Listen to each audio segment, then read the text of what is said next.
नमस्कार, स्वागत है आपका। मैं हूं आपके साथ अनाया शर्मा। शुरुआत करेंगे बुलेटिन की। रुख करते हैं आज की खबरों की ओर।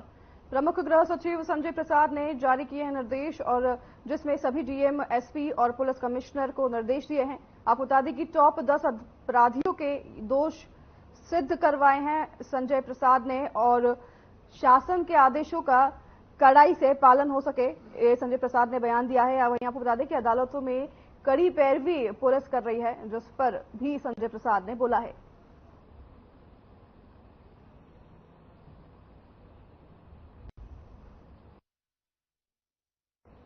संजय प्रसाद का बयान सामने आया है, जहां पर उन्होंने कहा है कि 46 जिलों में स्थित स्थिति जो है संतोषजनक नहीं है।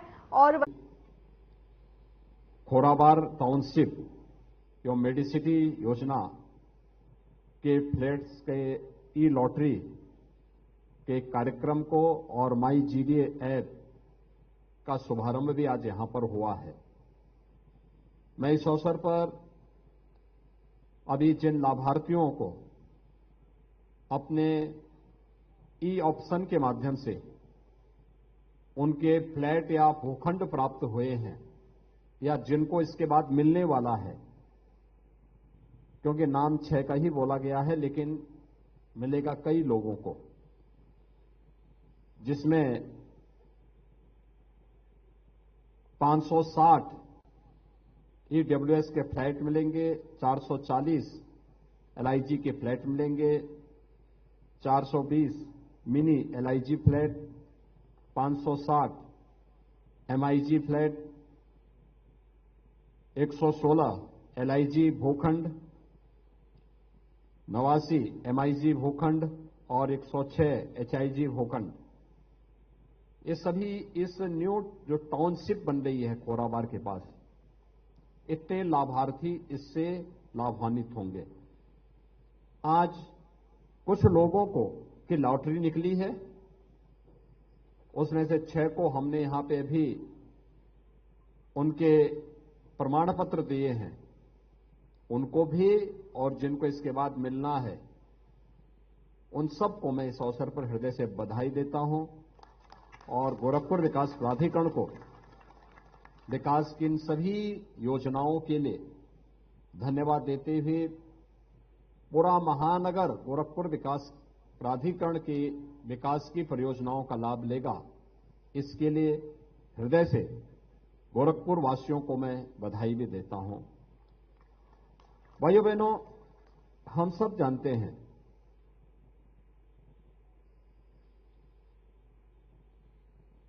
आज का समय अर्थव्यवस्था का समय है, आर्थिक युग का समय है। देश हो या प्रदेश, समृद्ध विरासत के साथ साथ अगर वह आर्थिक रूप से भी समृद्ध है तो उसकी प्रति व्यक्ति आय में भी उतनी ही वृद्धि होगी। प्रति व्यक्ति आय में वृद्धि है तो स्वाभाविक रूप से उसकी बुनियादी आवश्यकताओं की पूर्ति भी उतनी ही व्यवस्थित तरीके से उपलब्ध होगी, और खुशहाली का मानक भी वहां पर उसी रूप में उनको मिलता हुआ दिखाई देगा। ईज ऑफ लिविंग के इस लक्ष्य को प्राप्त करने के लिए, यद्यपि प्राचीन काल में इसके सबसे बेहतरीन माध्यम हमारे गांव थे, जिसको राष्ट्रपिता महात्मा गांधी ने ग्राम स्वराज की बात की थी, लेकिन समय के अनुरूप गांवों का स्वरूप बदलता गया। प्राचीन गांव स्वावलंबी हुआ करते थे, आत्मनिर्भर हुआ करते थे, सरकारों पर उनकी निर्भरता ना के बराबर हुआ करती थी। लेकिन आज के समय में हर व्यक्ति जिस प्रकार की सुविधाएं चाहता है, अच्छी कनेक्टिविटी हो, स्कूल की व्यवस्था हो, अच्छी स्कूल की व्यवस्था हो, अच्छी स्वास्थ्य सुविधाएं हो, मार्केट हो, रोजगार की सुविधा और संभावना भी तेजी से बढ़ सके, नए अवसरों को तलाश सकें, कनेक्टिविटी बेहतर हो, पब्लिक ट्रांसपोर्ट के बेहतरीन सुविधा का वे लोग लाभ ले सकें, और भी बहुत कुछ सुविधाएं व्यक्ति शहरी जीवन में ही ये सब संभव हो पाता है। और उसमें भी बहुत सारे लोग ऐसे होते हैं जिनकी इनकम इतनी नहीं हो पाती कि वे लोग महंगे फ्लैट खरीद सके। तो स्वाभाविक रूप से हर व्यक्ति रवि किशन तो है नहीं। भाई रवि किशन ने, मैंने सुना कि कोई महंगा फ्लैट खरीदा है या कोई प्लॉट खरीदा, वहां मकान बनाया। हर व्यक्ति अपनी आवश्यकता और अनावश्यक रूप से महत्वाकांक्षा पालनी भी नहीं चाहिए। अपनी सामर्थ्य और शक्ति से व्यक्ति जितना अर्जित कर सकता है उसमें संतुष्टि भी होनी चाहिए, लेकिन अपनी इस पूरी सामर्थ्य का उपयोग करते हुए मेहनत का, परिश्रम की पराकाष्ठा पर पहुंचने की भी आदत हमें डालनी चाहिए। और मुझे लगता है यही सुखी जीवन का सबसे मूल मंत्र है। अपनी आवश्यकता के अनुरूप हर व्यक्ति को सिर ढकने के लिए छत चाहिए। पहले व्यक्ति प्लॉट लेता था, प्लॉट लेकर के वहां मकान बना लेता था। सड़कें नहीं हो पाती थी, व्यक्ति मान लेता था कि चलिए धीरे धीरे करके हो जाएगा। लेकिन आज सभी प्रकार की सुविधाओं से युक्त व्यवस्था के लिए विकास प्राधिकरण भी, आवास विकास परिषद भी और सरकार के द्वारा अप्रूव्ड जो कॉलोनीज हैं, अगर वह उसमें हम मकान खरीदते हैं, प्लॉट हो, फ्लैट हो, तो वहां पर हमें बेहतर सुविधाएं मिलेंगी। वहां पे मकान अच्छे मिलेंगे, पार्क की सुविधा मिलेगी, स्ट्रीट लाइट मिलेगी, स्वच्छता की नियमित व्यवस्था होगी, शुद्ध पेयजल की आपूर्ति भी होगी, वहां पर कनेक्टिविटी भी होगी, यानी हर प्रकार की सुविधाएं, स्कूल भी होगा, वहां पर स्वास्थ्य का केंद्र भी होगा, वहां पर हर प्रकार की सुविधाएं आसानी से हो सकती हैं। और इन सभी प्रकार की सुविधाओं से युक्त व्यवस्था जब भी हमें खरीदनी हो, लेकिन वह हम लोग सोच समझ करके ही खरीदें और वह सरकार के द्वारा अप्रूव्ड योजना से ही खरीदा जाना चाहिए, जिससे इसका लाभ हमें प्राप्त हो सके। और इस दृष्टि से गोरखपुर विकास प्राधिकरण ने न्यू खोराबाड़ टाउनशिप की इस स्कीम को गोरखपुर वासियों को और गोरखपुर में रहने वाले उन सभी परिवारों के लिए उपलब्ध करवाने का कार्य किया है, जिसका आज हम यहां पे शुभारंभ करने जा रहे हैं। इस अवसर पर न्यू खोराबाड़ टाउनशिप में शुक्रवार को अयोध्या से हॉट कुक्ड मील योजना का शुभारंभ किया। इस दौरान उन्होंने 403 करोड़ की लागत से 35 जनपदों में निर्मित होने जा रहे 3401 आंगनवाड़ी केंद्रों का शिलान्यास भी किया। योजना का शुभारंभ करते हुए सीएम योगी ने अपने संबोधन में क्या कुछ कहा, आपको भी सुनाते हैं। जिसमें गरीबों के लिए शासन ने छूट दी। अपने स्वयं के मंदिर में विराजमान होंगे और रामलला के विराजमान होने के पूर्व एक बहुत शुभ कार्यक्रम की शुरुआत आज यहां अयोध्या से हो रही है, जिसमें उत्तर प्रदेश के सभी जनपदों में 3 से 6 वर्ष तक के बच्चों के लिए मिड डे मील की तर्ज पर गरम बना हुआ भोजन उन्हें वहां पर अलग अलग मीलों के आधार पर अलग अलग दिन परोसने के कार्य का शुभारंभ हो रहा है। इसके लिए विभाग को और सभी सहयोगी विभाग जो इस कार्यक्रम के साथ जुड़े हुए हैं, बेसिक शिक्षा परिषद जुड़ा हुआ है, नगर विकास है, पंचायती राज है, ये सभी विभाग जो इस कार्यक्रम के साथ जुड़े हुए हैं, इन सबको हृदय से धन्यवाद देते हुए सभी लाभार्थियों को इसके लिए मैं बधाई देता हूं, अपनी शुभकामनाएं देता हूं। इसके साथ ही प्रदेश में किशोरी बालिकाओं, गर्भवती व धात्री महिलाओं के लिए भी जो विभिन्न प्रकार के कार्यक्रम केंद्र और राज्य सरकार के द्वारा संचालित हो रहे हैं, इन सभी कार्यक्रमों को भी आज यहां पर उसके अपग्रेडेशन की कार्रवाई के साथ हम जुड़ रहे हैं। आंगनबाड़ी केंद्र का अपना स्वयं का भवन हो, एक साथ 3401 आंगनबाड़ी के केंद्रों का आज यहां पे शिलान्यास होने जा रहा है। अभी शिलान्यास हुआ है। साथ ही साथ आंगनबाड़ी केंद्रों है तो आंगनबाड़ी कार्यकर्त्रियों को पोषण भी, पढ़ाई भी के किट भी उपलब्ध करवाने के साथ ही आंगनबाड़ी केंद्र के लाभार्थियों को पोषण थाली वितरण के कार्यक्रम के साथ भी आज हम यहां पर जुड़े हैं। ये सभी प्रकार के कार्यक्रम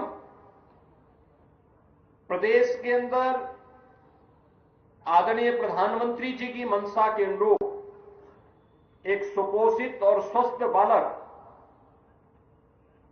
एक सशक्त भारत का आधार बनेगा। उस सशक्त और विकसित भारत के लिए उसकी नींव रखने के लिए आज महिला और बाल विकास विभाग, बेसिक शिक्षा विभाग आज एक साथ अयोध्या धाम में पधारा है। इन सभी कार्यक्रमों का शुरुआत प्रदेश के सभी जनपदों में हो रहा है। प्रदेश भर के सभी आंगनबाड़ी कार्यकर्त्रियों को इस अवसर पर उनका अभिनंदन करते हुए, सभी लाभार्थियों बच्चों के प्रति अपनी शुभकामना देते हुए आज मैं इस अवसर पर दोनों दिनों सभी विभागों को इस कार्य के लिए हृदय से धन्यवाद देता हूं। भाइयों बहनों, हम सब जानते हैं कि प्रदेश में लगभग 1,90,000 आंगनबाड़ी केंद्र संचालित हैं, जिनमें 2 करोड़ से अधिक लाभार्थी इन सभी आंगनबाड़ी केंद्रों में पंजीकृत हैं। इन सभी केंद्रों में जो 6 प्रकार की सेवाएं हैं, अनुपूरक पुष्टाहार है, शाला पूर्व शिक्षा का है, स्वास्थ्य जांच का है, संदर्भन सेवाओं का है, टीकाकरण का है, पोषण एवं स्वास्थ्य शिक्षा, ये सभी कार्यक्रम वहां पर पहले से संचालित हो रही हैं। इन सभी योजनाओं को ध्यान में रख करके ये पहली बार हम लोग प्रदेश में कर रहे हैं कि 3 से 6 वर्ष तक के बच्चों को, जिनमें 80 लाख ऐसे बच्चे हैं जो पंजीकृत किए गए हैं, उन्हें हॉट कुक मील उपलब्ध कराने के कार्य का यहां पे हम शुभारंभ कर रहे हैं।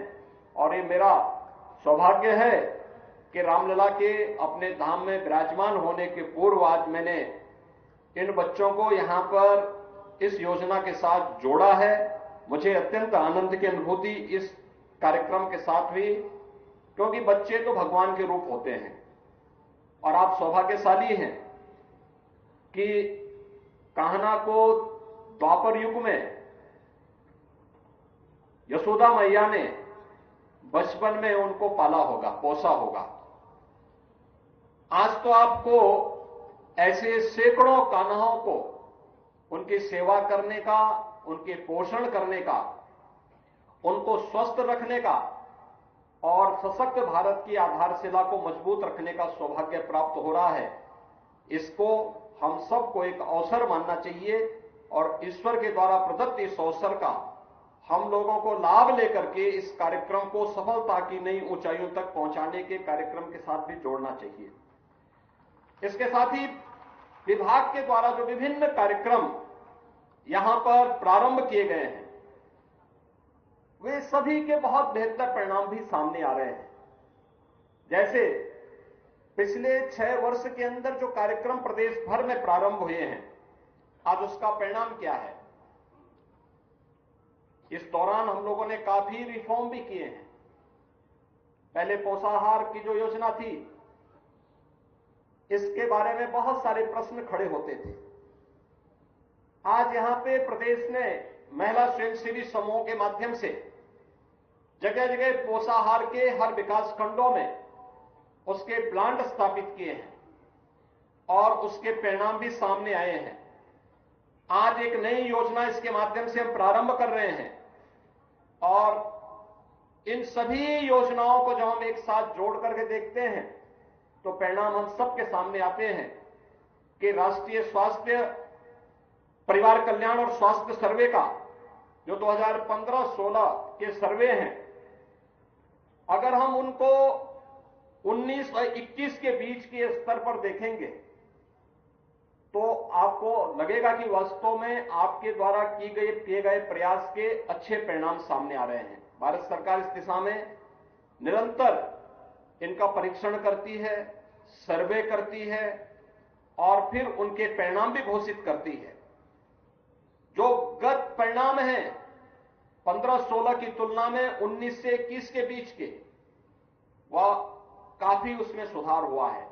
और मेरा अनुमान है कि 23 और 24 के बीच के जब परिणाम आएंगे तो हम नेशनल एवरेज से भी आगे हमें ले जाने में इसमें मदद मिलेगी। खासतौर पर बच्चों में एनीमिया में के स्तर में 5.1% का सुधार, स्टंटिंग में 6.6% का सुधार, यानी उसकी जो हाइट है, अल्प वजन में 7.4% का सुधार, सूखापन में 0.6% का सुधार, ये सभी जहां इन पिछले 4 वर्षों के दौरान देखने को मिले, और वहीं 16 की तुलना में जो शिशु मृत्यु दर थी 1000 पे 43 थी, आज वह घट करके 2020 में यह 1000 पे 38 हुई है। और इसको अगर हम देखेंगे, आज की तुलना में देखेंगे, तो काफी इसमें सुधार हुआ है। काफी सुधार करने की गुंजाइश भी है, लेकिन इस पे हमें निरंतर कार्य करना होगा। इस दिशा में आगे बढ़ाने की जो तैयारी चल रही है, जो वर्तमान में ग्रामीण आजीविका मिशन के माध्यम से भी अनुपूरक पोषाहार तैयार किए जा रहे हैं, उनमें 201 इकाइयां वर्तमान में संचालित हो रही हैं। इसके माध्यम से आंगनबाड़ी लाभार्थियों को क्षेत्रीय स्तर पर ही तैयार जो फोर्टिफाइड अनुपूरक पोषाहार है, यह स्थानीय स्तर पर ही महिला स्वयंसेवी समूहों के द्वारा संचालित किया जा रहा है। और इसके माध्यम से 60,000 से अधिक महिला स्वयंसेवी समूहों को वहां पर आर्थिक स्वावलंबन के साथ जुड़ने का अवसर भी प्राप्त हुआ है। मुझे यह बताते हुए प्रसन्नता है कि महिला और बाल विकास विभाग के द्वारा पिछले 5-6 वर्षों के अंदर जो कार्यक्रम प्रारंभ किए गए हैं, उसके परिणाम अच्छे आए हैं। और इसीलिए हम लोगों ने विभिन्न विभागों से इस बारे में कहा कि केवल स्वस्थ बालक हो, हमारा आधार मजबूत हो, कि केवल महिला और बाल विकास विभाग की जिम्मेदारी नहीं होनी चाहिए।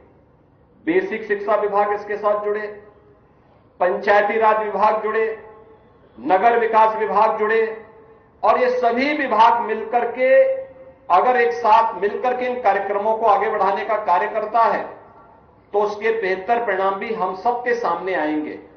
और उसके परिणाम आते हुए हम सबके सामने दिखाई दिए कि आज मिशन कायाकल्प के अंतर्गत हम लोगों ने आंगनबाड़ी केंद्रों में, जैसे बेसिक शिक्षा परिषद के स्कूलों में, हम लोगों ने मिशन कायाकल्प के माध्यम से बेहतरीन सुविधाएं उपलब्ध करवाई। चलिए आगे बढ़ते हैं खबरों में। तेलंगाना विधानसभा चुनाव में जीत हासिल करने के लिए सभी पार्टियां जोरों शोरों में जुटी हुई है। इसी कड़ी में बीजेपी नेता और गृह मंत्री अमित शाह तेलंगाना के निजामाबाद पहुंचे, जहां उन्होंने जनसभा को संबोधित किया।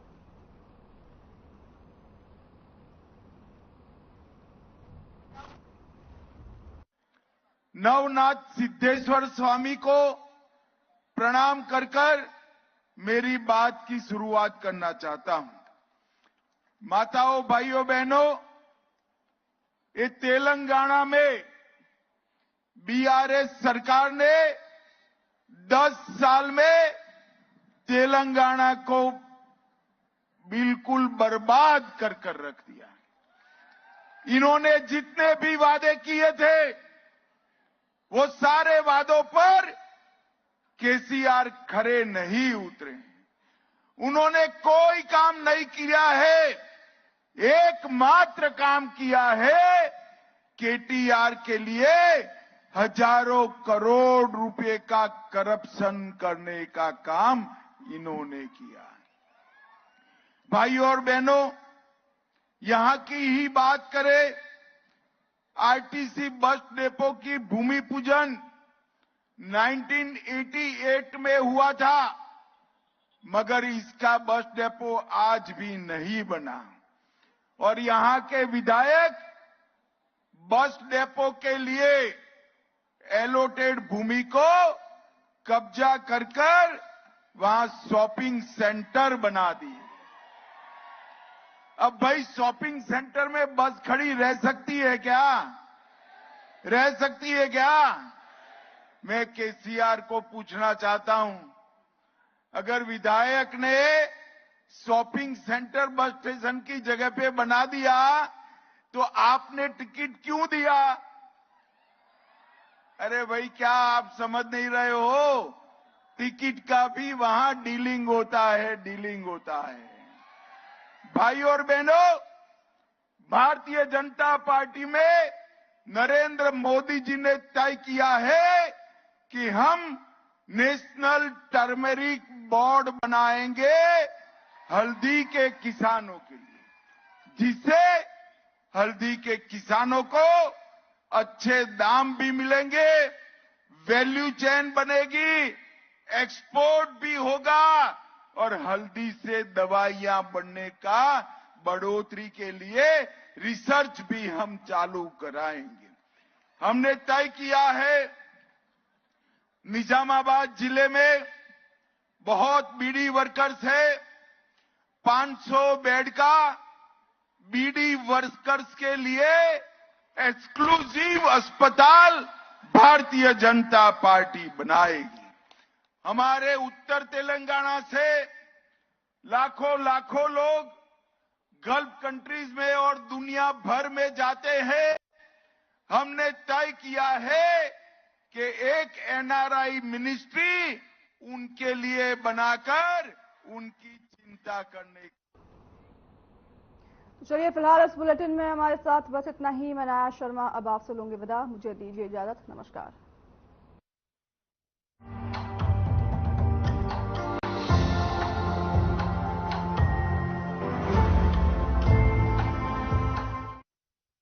मेरे जैसा कोई दूसरा